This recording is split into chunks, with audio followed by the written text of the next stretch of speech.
Hello, my name is Eric Robles, and I am an English teacher here in Mexico City, and I want to thank you for coming to check out my tutorial on indirect questions. Okay, first of all, why do we use indirect questions? An example of a direct question would be, for example, what time is it?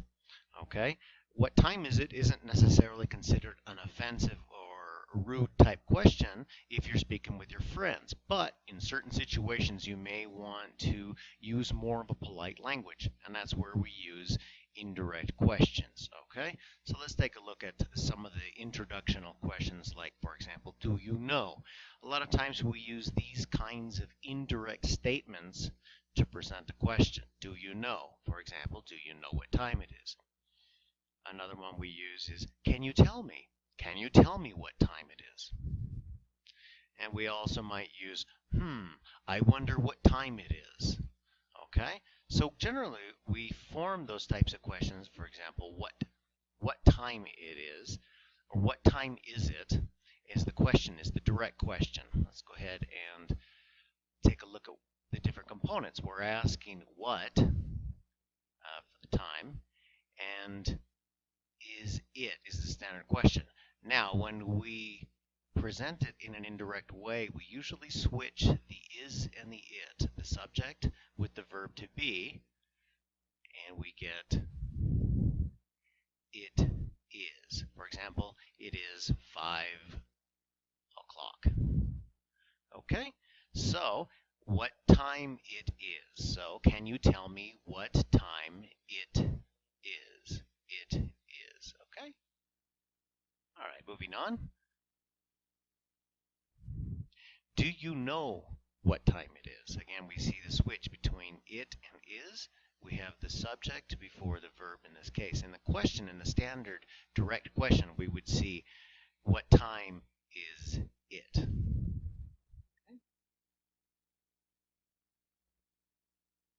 Now here we see it is our direct statement, and we see it as in the exact order as it is here in the question.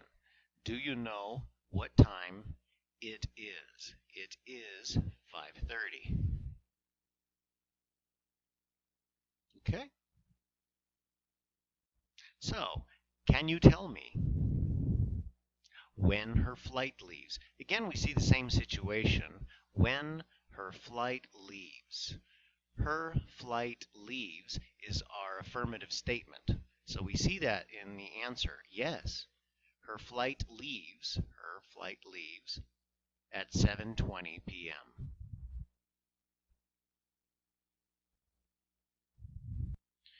Okay, using another example, I wonder. Now, I wonder generally is not a question, okay, but we think of it as a question because it's tagged on in an indirect way. For example, where does she come from? So I wonder where she comes from, okay? She comes from. We see that again. We see that often in these types of questions. Indirect. She comes from is our affirmative statement. And we phrase the question with, I wonder. I wonder where she comes from. I wonder where she comes from. Well, in this case, she comes from France. Okay? Okay, so there are two parts of an indirect question. Let's take a look at those piece by piece. Our first part of the indirect question is the indirect portion. Can you tell me? Do you know? I wonder. The second portion is the affirmative statement. What time it is, she comes from, etc., etc. When you put the two together, you end up with a statement like this. Can you tell me what time it is? All right, let's take one last look at these. We use the direct question because it may consider harsh or rude in certain situations. So therefore, the alternative is to use the indirect question because it may be considered more polite.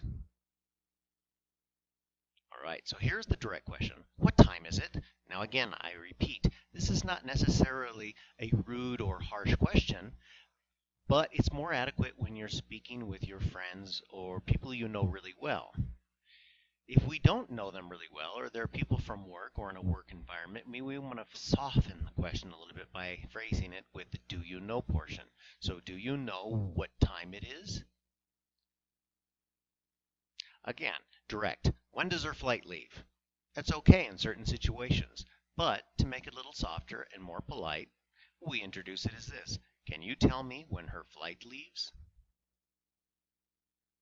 Where does she come from? Again, not rude, but not adequate in certain situations. Let's rephrase it. I wonder where she comes from.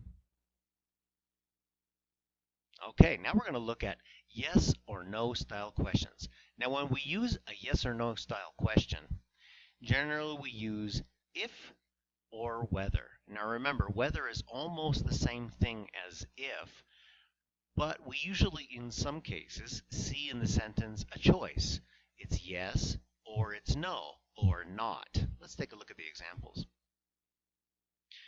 Okay, so let's take first a look at the structure. The structure formed just like in reported speech. For example, what did he say? He said he would come over at 6 p.m. Now, I want to know if that's what he said. So I would ask, could you tell me if he said he would come over at 6 p.m.? If is what we use here. Now let's take another look at it using the example whether. Has she finished her exam or not? Okay, so we can assume that in this question we're asking for yes she did or she did not. So let's take a look at the example. Can you tell me whether she finished her exam or not? Okay, it's not necessary to put or not all the time. You could say, can you tell me if she finished her exam? Can you tell me whether she finished her exam? Those are also acceptable questions. Now let's talk about this do. This can get a little tricky sometimes for some people.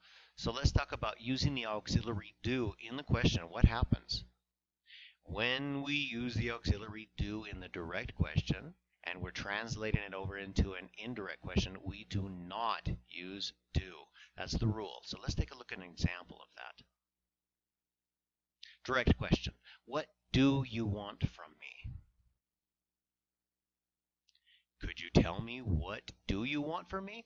Okay, here we violated the rule by using do in the indirect question. So we're going to get rid of that.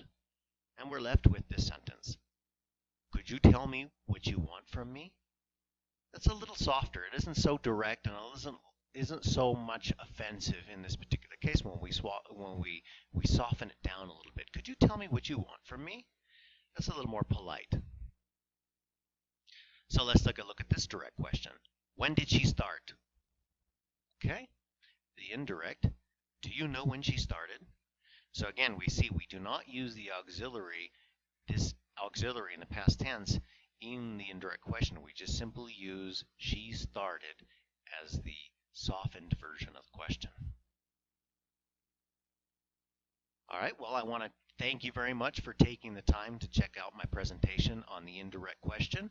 My name is Eric Robles. I also teach within the Wiz IQ.